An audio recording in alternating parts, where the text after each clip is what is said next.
Praise the Lord everyone. How are you all? ప్రభు కృపలో అందరూ బాగున్నారా? మీరందరూ కూడా బాగున్నారని నమ్ముచున్నాను. ముందుగా తల్లులైనటువంటి వారందరికీ కూడా happy mother's day. God bless you everyone. దేవుడు మిమ్మల్ని దీవించి ఆశీర్వదించును గాక. దేవుడు చక్కని ఆరోగ్యాలతో దేవుడు మిమ్మల్ని నింపి మిమ్మల్ని బలపరచును గాక.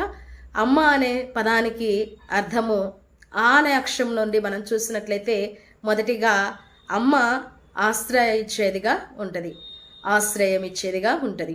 తన తల్లి గర్భములో 9 నెలల పాటు కూడా మనకు ఆశ్రయం ఇచ్చింది కాబట్టే ఈ భూమి మీదకి మనం రాగలిగాం. అంత మాత్రమే కాదు కానీ అమ్మ అర్పించేదిగా ఉంటుంది. అంటే మన కొరకు సమస్తాన్ని కూడా అర్పించుకునేదిగా ఉంటూ ఉంటుంది. తన సర్వస్వాన్ని కూడా మన కొరకు ధారపోసి నవమాసాలు మోసి కానీ ఈ భూమి మీద మనల్ని పెంచేదిగా ఉంటుంది తల్లి.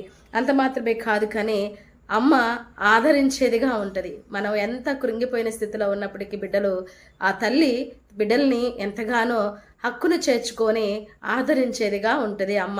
అంత మాత్రమే కాదు కానీ అభిమానిస్తుంది. మనం ఎలాంటి చిన్న పనులు చేసినా, అవి చిలిపి పనులైనా ఎలాంటి పనులైనా కూడా అమ్మ మనల్ని పిల్లల్ని ఎలా ఉంటుంది, అభిమానిస్తుంది. సంతోషంగా వారిని అభినందిస్తూ సంతోషపరిచేదిగా ఉంటుంది.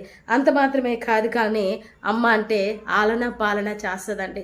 ఈ లోకంలో పిల్లలు ఎంత అల్లరి చేసినా ఎన్ని చేసినా కూడా తల్లి వాళ్ళని ఆడించి పాడించి బుజ్జగించి అనేక రకాలుగా తల్లి బిడ్డల్ని చూసుకుంటుంది. అలాంటి తల్లిని మరి ఈరోజు చాలామంది నిర్లక్ష్యం చేస్తూ ఉన్నారు. ఆ తల్లిని అనాథ శరణాలయంలో వదిలిపెట్టే వారిగా ఉంటున్నారు. ప్రియ దేవుని బిడ్డలారా, మీ తల్లి నీకు ఆశ్రయించింది కాబట్టి తన కడుపులో భూమి మీదకి రాగలిగావు. నేను ఆదరించింది కాబట్టి నువ్వు ఈరోజు వరకు భూమి మీద బ్రతుకుతున్నావు.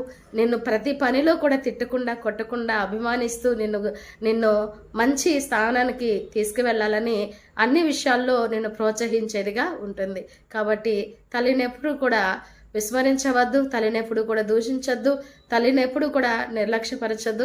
ఆమె ముదిమి యందు ఆమెను తప్పకుండా చూసుకోవాలని దేవుని వాక్యము సెలవిస్తుంది. కాబట్టి మరి ముందుగా మరి తల్లులైన వారందరూ కూడా ఇంత గొప్ప ప్రేమను పిల్లలకి అందిస్తున్న తల్లి తన ఎన్నో బాధలను భరిస్తూ ఎన్నో కష్టాలను అనుభవిస్తూ కూడా తల్లిని బిడ్డలని ఆనందపరచాలని తల్లి చేస్తున్నటువంటి సాక్రిఫైస్ కావచ్చు, తల్లి చేస్తున్నటువంటి ఎన్నో విషయాలలో బిడ్డలకు కనపరుస్తున్న ప్రేమను బట్టి, వాళ్ళ ఓర్పును బట్టి తల్లులందరినీ కూడా మనం ఎంతగానో ఘనపరచాలి, వాళ్ళని ఎంతగానో సన్మానించాలి, వారిని ఎంతగానో ప్రేమించే వారిగా ఉండాలి. God bless you. దేవుడి మాటలు దీవించును గాక.